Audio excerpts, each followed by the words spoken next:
Assalamualaikum warahmatullahi wabarakatuh. Kali ini saya akan bahas tentang materi hukum Hooke, di mana Hooke ini menjelaskan tentang hubungan pertambahan panjang terhadap gaya yang diberikan pada pegas tersebut. Untuk lebih jelas ya, kita masuk ke virtual lab berikut ini. Nah, virtual lab ini saya ambil dari rumah belajar kemdikbud.go.id. Di sini saya punya 4 pegas yang panjangnya mula-mula sama. Kemudian pegas kedua ini saya beri beban 10 kg. Kemudian massa di pegas 3 akan saya lipat gandakan dari pegas 2. Jadi di sini massanya saya beri 20 kg. Maka yang terjadi pertambahan panjangnya berkali lipat juga ketika massanya juga dikalikan dengan 2. Nah, ketika massanya ini ditambah 10 kg lagi menjadi 30 kg, maka pertambahan panjangnya menjadi 0,2 meter juga.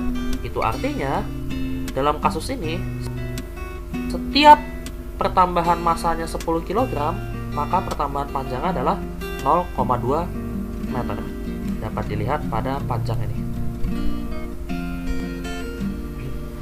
Di sini saya akan bikin sebuah grafik gaya dengan pertambahan panjangnya. Saya misalkan gaya itu adalah variabel f, sedangkan pertambahan panjang adalah variabel delta x. Kemudian tadi kita udah mencoba percobaan hukum Hooke di mana pegas itu ditarik. Ternyata semakin besar gaya yang diberikan atau massa yang diberikan, pertambahan panjangnya semakin besar. Tapi pertambahan panjangnya itu berubah tetap untuk kelipatan massa atau gaya yang sama. Maka di sini kita punya konstanta yang disebut sebagai konstanta pegas, di mana konstanta K ini bisa disebut sebagai gradien dalam sebuah grafik.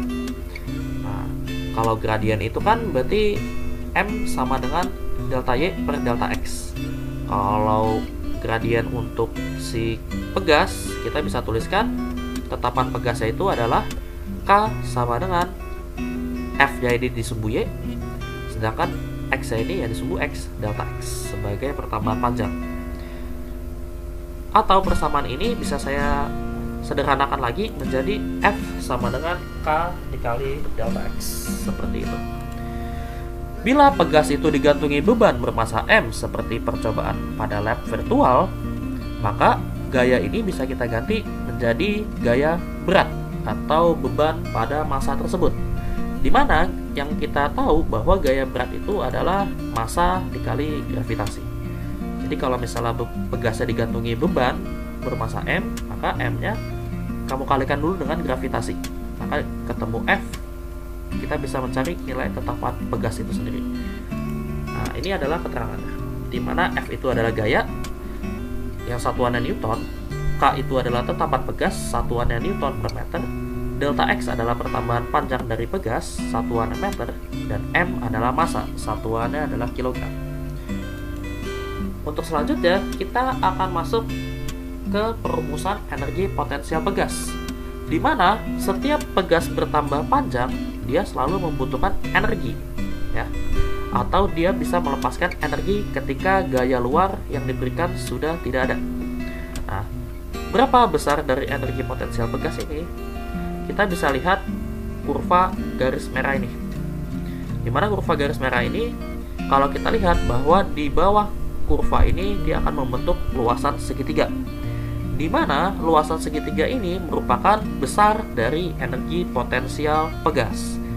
Nah, tadi kan kita udah tahu bahwa energi pegas itu sama dengan luas di bawah kurva, di mana luas di bawah kurva ini membentuk suatu luas segitiga siku-siku, di mana luas segitiga itu adalah setengah kali alas kali tinggi. Alasnya adalah delta X, tingginya adalah si F. Ini nggak apa-apa ya dibalik ya, karena kan kalau perkalian itu kan dibalik, hasilnya ya tetap sama aja. Nah, untuk lebih sederhana lagi, F ini akan saya substitusi dengan rumus gaya pegas, yaitu K dikali delta X. Berarti setengah kali delta X dikali delta X itu sama dengan energi pegas sama dengan setengah K delta X kuadrat. dimana keterangannya adalah energi pegas itu sama dengan energi potensial pegas, yaitu satuannya adalah joule. Masuk ke contoh soal. Ada seorang anak yang masanya 50 kg bergantung pada ujung sebuah pegas, sehingga pegas bertambah panjang 10 cm. Tetapan pegas bernilai, oke langsung kita jawab. Berarti di sini ada massa ya, 50 kg, dan pertambahan panjang atau delta X-nya adalah 10 cm. Nah, karena diketahui massa, maka kalian bisa rumuskan dulu F-nya ini menjadi M kali G dibagi delta X.